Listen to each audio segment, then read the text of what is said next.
తెలంగాణలో 17 పార్లమెంటు స్థానాల్లో 45% పోలింగ్ నమోదైంది. గతంతో పోల్చితే పోలింగ్ శాతం దాదాపు సమానంగా నమోదైంది. చాలా పోలింగ్ కేంద్రాల్లో సాయంత్రం 6 దాటినా ఓటర్లు బార్లు తీరారు. ఇవాళ పోలింగ్ పై స్క్రూటినీ ఉంటుందన్నారు సీఈఓ వికాస్ రాజ్. గ్రామాల్లో ఓట్ల చైతన్యం కనిపిస్తే నగరం మాత్రం ఓటేసేందుకు వెనకడుగు వేసింది. కట్టుదిట్టమైన భద్రత మధ్య ఈవీఎంలను స్ట్రాంగ్ రూమ్లకు తరలించారు అధికారులు.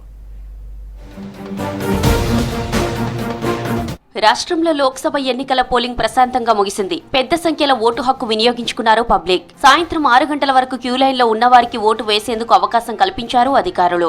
రాష్ట్రంలో 17 ఎంపీ స్థానాల్లో 65% పోలింగ్ జరిగినట్లు రాత్రి 11 గంటల తర్వాత ప్రకటించారు ఎన్నికల అధికారులు. గ్రామీణ ప్రాంతాల్లో పోలింగ్ భారీగా నమోదైంది. రూరల్ ఏరియాలతో పోలిస్తే పట్టణాల్లో అంతంత మాత్రంగానే ఓటింగ్ శాతం నమోదైంది. అత్యధికంగా భువనగిరి లోక్సభ సెగ్మెంట్లో 76.47% పోలింగ్ నమోదైంది. అత్యల్పంగా హైదరాబాద్లో 46.08% పోలింగ్ రికార్డైంది. జూన్ 4న ఎన్నికల ఫలితాలు రానున్నాయి. పార్లమెంటు నియోజకవర్గాలుగా ఓటింగ్ పర్సెంట్ పరిశీలిస్తే ఆదిలాబాద్ పార్లమెంటు సెగ్మెంట్లో 72.96% పోలింగ్ నమోదైంది. భువనగిరిలో 76.47%, చేవెళ్లలో 55.45%, ఇక హైదరాబాద్లో 46.08%, కరీంనగర్లో 72.33%, ఖమ్మంలో 75.19%, మహబూబాబాద్లో 70.68%, మహబూబ్ నగర్లో 71.54%, మల్కాజ్గిరిలో 50.12%, మెదక్లో 74.38%, నాగర్ కర్నూల్లో 68.86%, నల్గొండలో 73.78%, ఇక నిజామాబాద్ లో 71.50%, పెద్దపల్లిలో 67.88%, సికింద్రాబాద్ లో 48.11%, వరంగల్లో 68.29%, జహీరాబాద్ లో 74.54% పోలింగ్ నమోదైందని ఈసీ తెలిపింది. గత పార్లమెంటు ఎన్నికలతో పోలిస్తే సమానంగా పోలింగ్ శాతం నమోదైంది. రాష్ట్ర వ్యాప్తంగా ఎండలు ఎక్కువగా లేకపోవడం కూడా ఓటింగ్ పెరగడానికి ప్రధాన కారణంగా తెలుస్తోంది. 2019లో రాష్ట్రంలోని లోక్సభ ఎన్నికల్లో 64.29% పోలింగ్ నమోదైంది. అంటే ఇప్పుడు 0.64% పోలింగ్ పెరిగింది. సోమవారం ఉదయం 5 గంటలకే మాక్ పోలింగ్ నిర్వహించిన ఎన్నికల సిబ్బంది 7 గంటల నుంచి పోలింగ్ మొదలుపెట్టారు. మధ్యాహ్నం 12 గంటల వరకు పోలింగ్ కేంద్రాలకు భారీగా తరలివచ్చి ఓటేశారు జనం.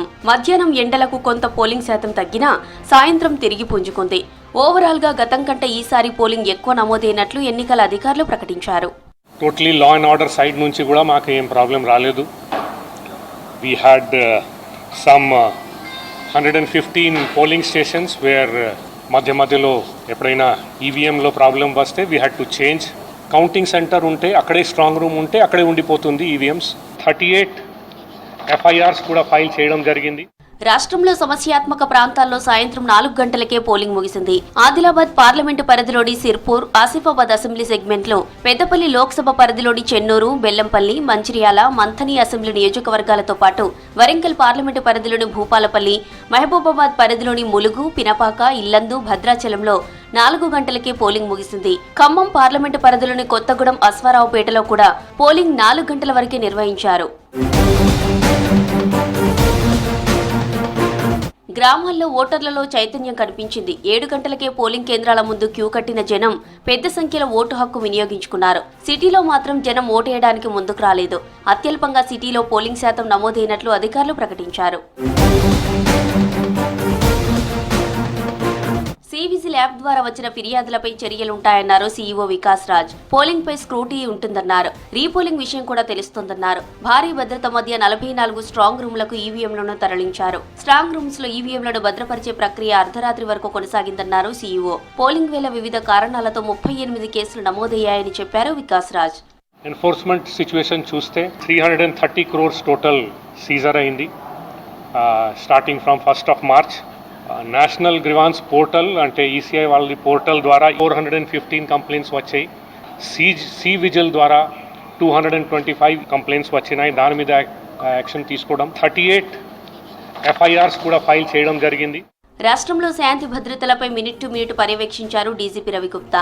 డీజీపీ కార్యాలయంలోనే మానిటరింగ్ చేశారు. ఎప్పటికప్పుడు పోలీసులకు స్పష్టమైన ఆదేశాలు జారీ చేశారు. ఎలాంటి అవాంఛనీయ ఘటనలు జరగకుండా పకడ్బందీగా ఎన్నికలు నిర్వహించామన్నారు డీజీపీ. స్ట్రాంగ్ రూమ్ల దగ్గర 3 అంచెల భద్రత ఉంటుందని చెప్పారు. After the completion of polling, EVMs will be brought to the strong rooms, and any strong rooms, any counting centers keep central paramilitary forces guard chestaru. So at least one platoon each of paramilitary forces will be kept at each counting center till the time counting is over. We are getting video feeds for the whole state. We can see all the districts, all the important places, and we are monitoring it 24/7. Janagama జిల్లా గానుగపహాడ్లో నిన్న ఉదయం ఉద్రిక్తత చోటు చేసుకుంది. Polling booth కు ఓటేసేందుకు వచ్చిన ఓటర్లను కొట్టారు పోలీసులు. పోలీసుల ఓవర్ యాక్షన్ నిరసిస్తూ ఆందోళన చేపట్టారు ఓటర్లు. ఓటేసేందుకు వెళ్లిన తమపై దాడి చేశారని మండిపడ్డారు.